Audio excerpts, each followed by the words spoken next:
Hello everyone online. This video is about the US government shutdown. It should have already shut down by now. At 12 o'clock. Which is 12 p.m. our time.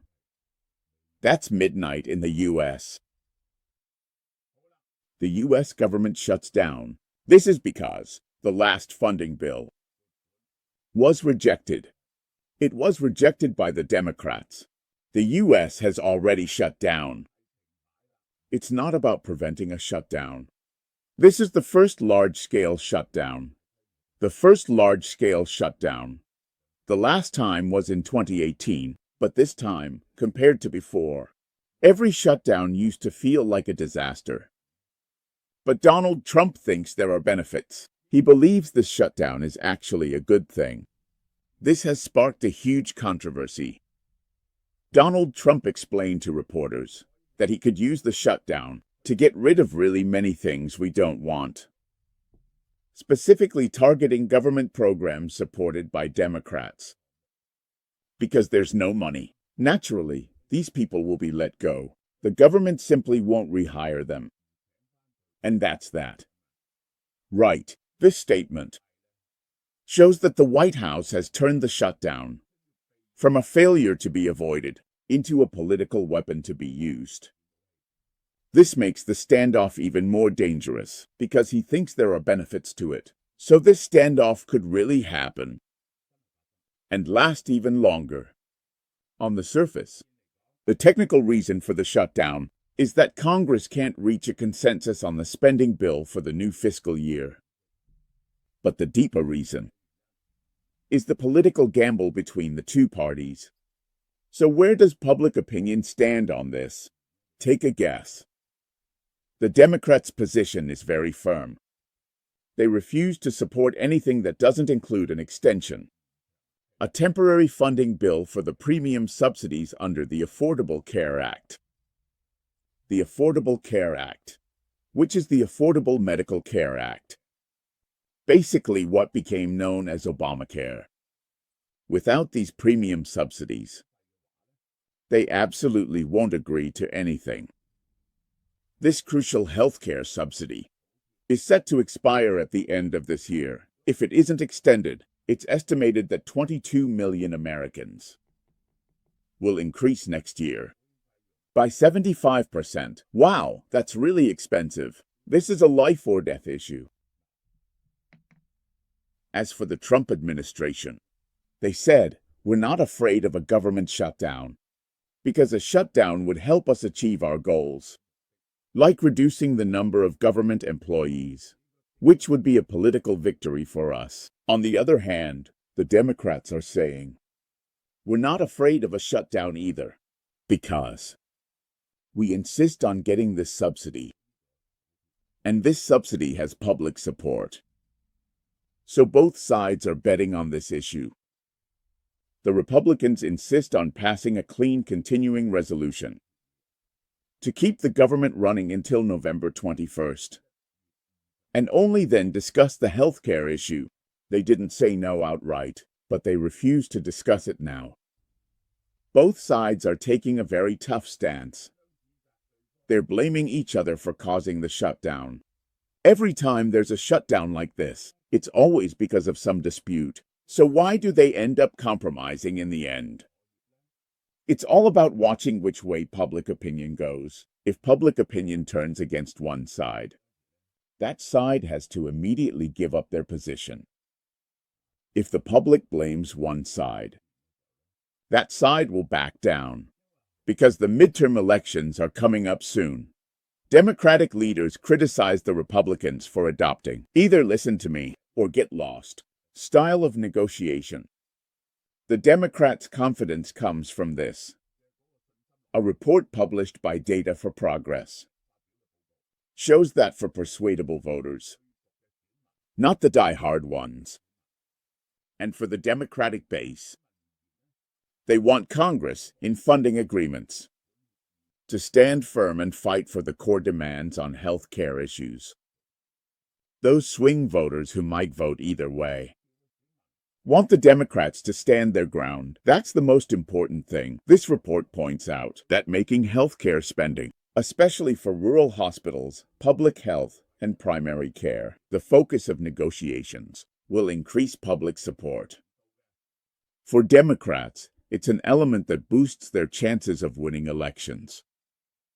This time, the government shutdown threat is especially serious for Donald Trump wants to use the shutdown to reshape the federal government. During the shutdown, there could be permanent layoffs, not just temporary furloughs, for hundreds of thousands of so-called non-essential federal employees. It's estimated that up to 750,000 employees could be affected. This would be the largest government layoff in American history. So who would be laid off? He hates the EPA the most. Over 10,000 people, about 89%. The EPA would be gutted. The Department of Education would be gutted too. He would take the opportunity to dismantle these departments. The Department of Commerce, 81% as well. He also really dislikes the Department of Labor. It would be gutted too. The State Department, 62%. The Department of Defense, specifically non-military personnel, 334,000 people could be laid off. That's pretty drastic.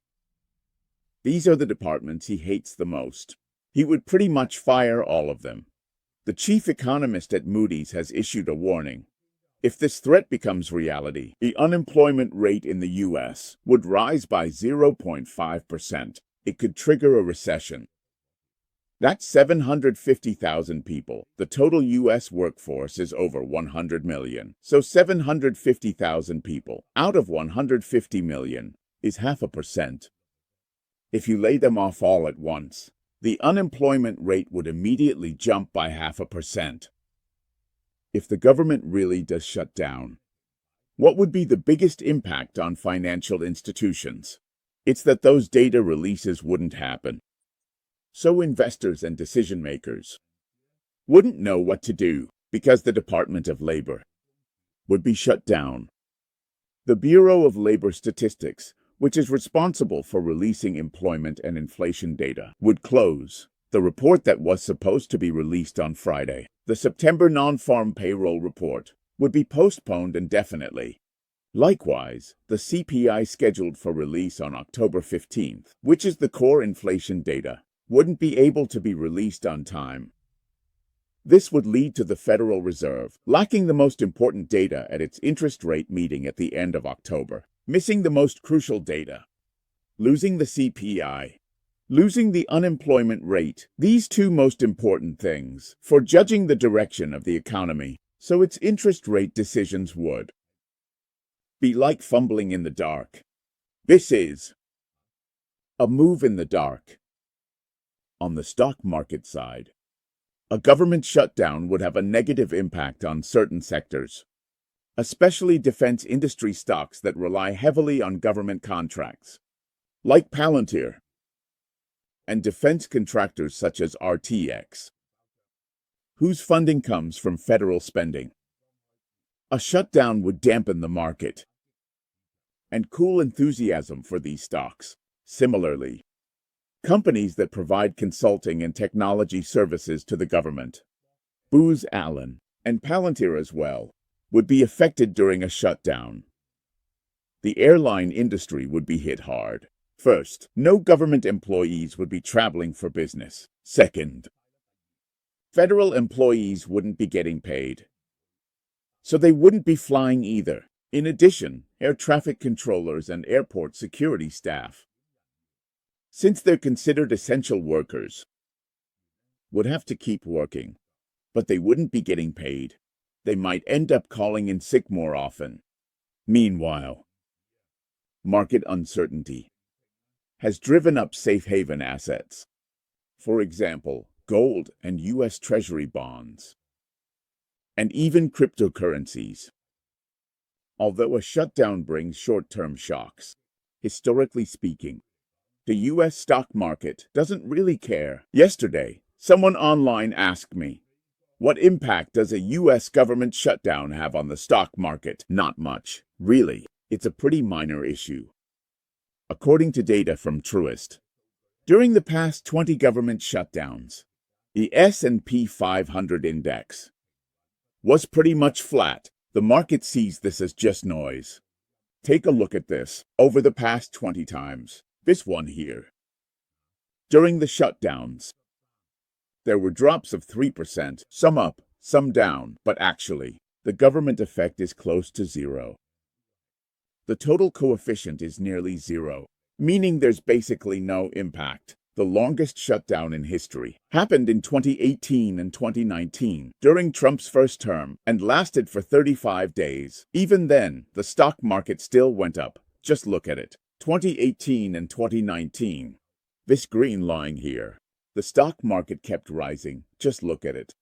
Since 1976, after a government shutdown ends, in 90% of cases within a year, the Standard & Poor's Index has had positive returns, meaning people made money a year later if you held onto those stocks. The average increase was in the double digits, over 10%.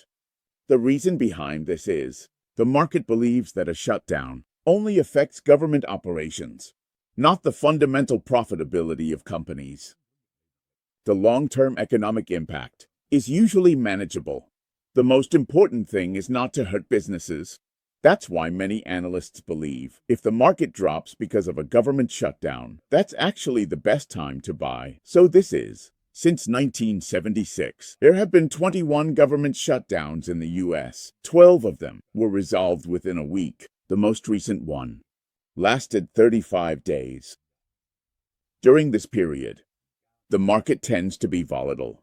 Historically, stock market performance has been pretty evenly split between gains and losses. About half the time it goes up, half the time it goes down. However, losses are usually mild and short-lived. On average, the S&P 500 index returned only 0.1% during government shutdowns. Just 0.1%. But in the 12 months right after a shutdown ended, the S&P 500 went up by 12.2%. Let's take a look. This is the trend. It drops from a negative 3 point something, sometimes up, sometimes down, a positive 10 points. 2018. The 1987 government shutdown caused one of the most dramatic market swings in the past 50 years, since the mid-1970s. U.S. government shutdowns have had only a limited impact on market volatility. In 2017, the government shutdown was actually the least volatile for the markets in decades.